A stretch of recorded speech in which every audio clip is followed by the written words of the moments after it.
আমরা এবার আলোচনা করব তাওহীদুর রুবুবিয়্যার কিছু নীতিমালা নিয়ে। এখানে তিনটা সুন্দর কায়দা বা নীতিমালা আমরা উল্লেখ করব।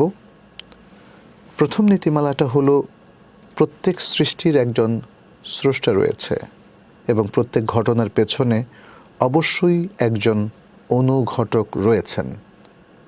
অর্থাৎ যা কিছু আমরা আমাদের সামনে দেখতে পাচ্ছি এটা হলো একটা সৃষ্টি, মাখলুক।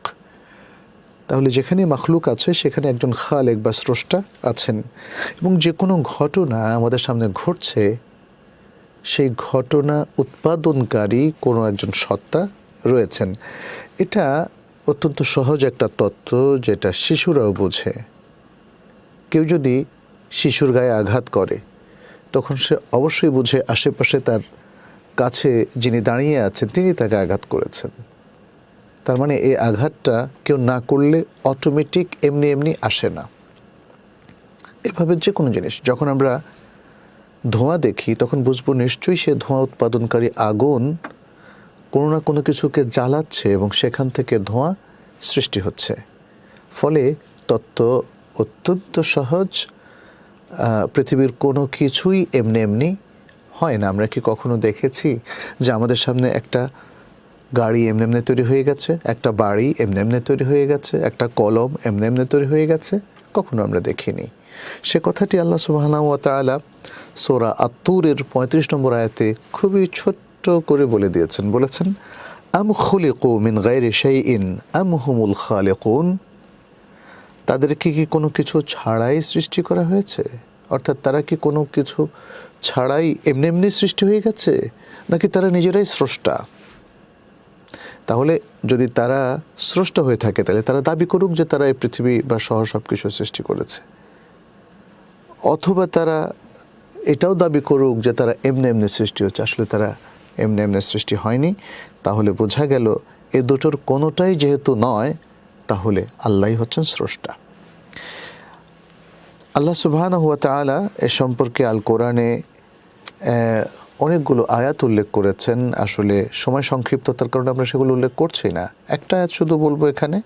আল্লাহ সুবহানাহু ওয়া তাআলা সূরা নাহলের ২০ নম্বর আয়াতে বলছেন, ওয়াল্লাযীনা ইয়াদউনা মিন দুনিল্লাহি লা ইয়াখলুকুনা শাইআন ওয়া হুম ইখলাকুন। যারা আল্লাহর পরিবর্তে অন্য কাউকে ডাকে তারা কোনো কিছুই সৃষ্টি করতে পারে না, বরং তাদেরকেই সৃষ্টি করা হয়। দ্বিতীয় যে মূলনীতিটা আমরা উল্লেখ করব সেটি হলো সৃষ্টি জগতের নিয়ম শৃঙ্খলা প্রমাণ করে যে আল্লাহই হচ্ছেন একমাত্র প্রভু, আল্লাহই হচ্ছেন একমাত্র স্রষ্টা, একমাত্র মনিব এবং একমাত্র তদারককারী। সুতরাং তার কোনো এক্ষেত্রে কোনো শরিক নেই এবং কোনো সমকক্ষও নেই।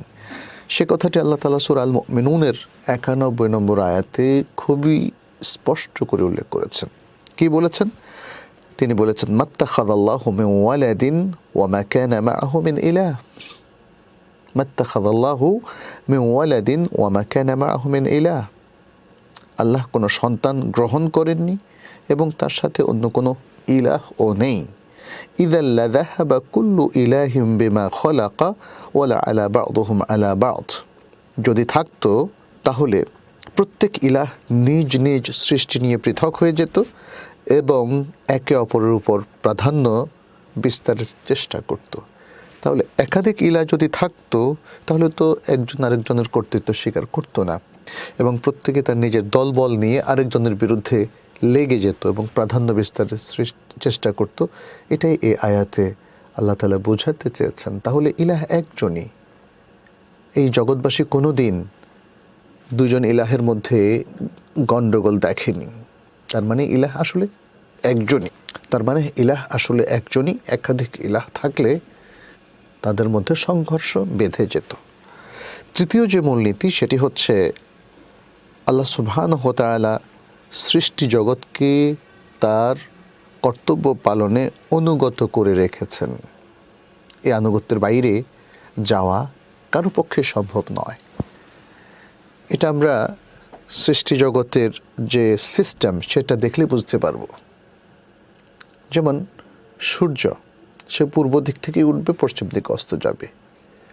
এটাই আল্লাহর নির্দেশ, এর বাইরে যাওয়া তার পক্ষে সম্ভব নয়। চন্দ্র এবং মহাশূন্যের আরও যত নিয়মকানুন রয়েছে, পৃথিবী যে তার কক্ষপথে ঘুরছে এবং অন্যান্য গ্রহ নক্ষত্র, কুল্লুন ফি ফালাকিন ইয়াসবাহুন, আল্লাহ সুবহানাহু ওয়া তাআলা কোরআনে বলেছেন যে সব কিছুই পৃথিবীতে সন্তরণ করছে। তাহলে এই সব কিছুই আসলে আল্লাহর আনুগত্য করছে। এমনকি আমরা যদি আমাদের মানব শরীরের দিকে তাকাই, তাহলেও দেখব আমরাও আল্লাহর আনুগত্য করতে বাধ্য সৃষ্টিগত দিক থেকে। যেমন আমাদের হার্ট, তার কাজটা স্পষ্ট, কিডনি, আমাদের ফুসফুস কিংবা এরকম শরীরে যতগুলো অর্গ্যান আছে সেগুলো কিন্তু তার জন্য নির্ধারিত কাজের বাইরে অন্য কোনো কাজ করে না। কান কিন্তু কখনো দেখে না, চোখ কিন্তু শোনে না মানুষের ক্ষেত্রে। তাহলে এর দ্বারা প্রমাণিত হয় আল্লাহ তাআলা সৃষ্টি জগৎকে, যাকে যে জন্য সৃষ্টি করেছেন তাকে বাধ্য করছেন, এবং এই সমস্ত জিনিস, পদার্থ বা মানব শরীর বা অঙ্গ প্রত্যঙ্গ, এসব কিছু আল্লাহর আনুগত্য মানতে বাধ্য। আল্লাহ সুবহানাহু ওয়া তাআলা মূসা আলাইহিস সালামের সাথে ফেরাউনের একটা কথোপকথনের উদ্ধৃতি আল কোরআনে দিয়েছেন সূরা তাহার 49-50 নম্বর আয়াতে। সেখানেও এই জিনিসটা আসলে প্রকটভাবে ফুটে উঠেছে। ক্বালা ফামান রাব্বুকুমা ইয়া মূসা, ফেরাউন জিজ্ঞেস করল, হে মূসা এবং হারুন, তোমাদের দুইজনের রব কে? ক্বালা রাব্বুনা আল্লাযী আ'তা কুল্লা শাইইন খালকাহ, মূসা আলাইহিস সালাম তখন বললেন, আমাদের রব হলেন সেই সত্তা যিনি সব কিছুকেই তার খালক, তার সৃষ্টিগত অবয়ব দিয়েছেন। সুম্মা হাদা, অতঃপর তাকে দিক নির্দেশনা দিয়েছেন, গাইডেন্সটা দিয়েছেন, যে গাইডেন্সটা এই প্রত্যেক জিনিস, প্রত্যেক পদার্থ সেটা মেনে চলে। সুতরাং এই যে তিনটা মূলনীতি আমরা উল্লেখ করলাম, এর দ্বারা আল্লাহ সুবহানাহু ওয়া তাআলার রুবুবিয়াত আরও প্রকটভাবে প্রমাণিত হয়। এরপর আমরা আরেকটা পয়েন্ট এখানে উল্লেখ করব, সেটি হচ্ছে যদি আল্লাহর এই রুবুবিয়তটা আমাদের বুঝে আসে যে আল্লাহ আমাদের স্রষ্টা, তিনি ছাড়া প্রকৃত স্রষ্টা নেই, তিনি আমাদের মনিব, তিনি সাস্টেইনার, তিনি সব কিছু দেখাশোনা করেন, সারা বিশ্ব জগৎকে তিনি পরিচালনা করছেন, এই বিশ্বাসটা আমাদের দৃঢ় হওয়ার পরে এই নানা প্রকার কোরআন সুন্নাহ ভিত্তিক প্রমাণ এবং জাগতিক যৌক্তিক প্রমাণের পরে, তাহলে এর সাথে সাথে আরেকটা জিনিস কিন্তু অপরিহার্য হয়ে যায়। সেটি হচ্ছে, যিনি এত মহাশক্তিমান সত্তা, তাহলে তো তাঁরই আনুগত্য করতে হবে, আমাদের তাঁরই ইবাদত করতে হবে। তাহলে তাওহীদুর রুবুবিয়্যাহ এর প্রতি যদি আমাদের বিশ্বাসটা ক্লিয়ার হয়ে যায়, আমরা বিশ্বাসটা সুন্দরভাবে স্থাপন করতে পারি, এবং স্থাপন করতেই হবে, কারণ যে কোনো যুক্তি, যে কোনো দলিল, যে কোনো নসুস দিয়ে সেটাই প্রমাণিত হয়। তাহলে তাওহীদুল উলুহিয়্যাহ, যেটা তাওহীদের দ্বিতীয় প্রকার, তার প্রতি বিশ্বাস স্থাপন করাটা অনিবার্য হয়ে যায়। কারণ তাওহীদুর রুবুবিয়্যাহর প্রতি আমাদের বিশ্বাস তাওহীদুল উলুহিয়্যাহর প্রতি বিশ্বাসের একটা গুরুত্বপূর্ণ মাধ্যম। বরং বলা যায় যে ব্যক্তি রুবুবিয়্যাতের প্রতি বিশ্বাস স্থাপন করছে, এর অপরিহার্য দাবি হলো উলুহিয়াতকে মেনে নেওয়া, তাই না? কারণ এই মহান স্রষ্টার চাইতে আর শক্তিমান কোনো সত্তা, স্রষ্টা এই জগতে নেই।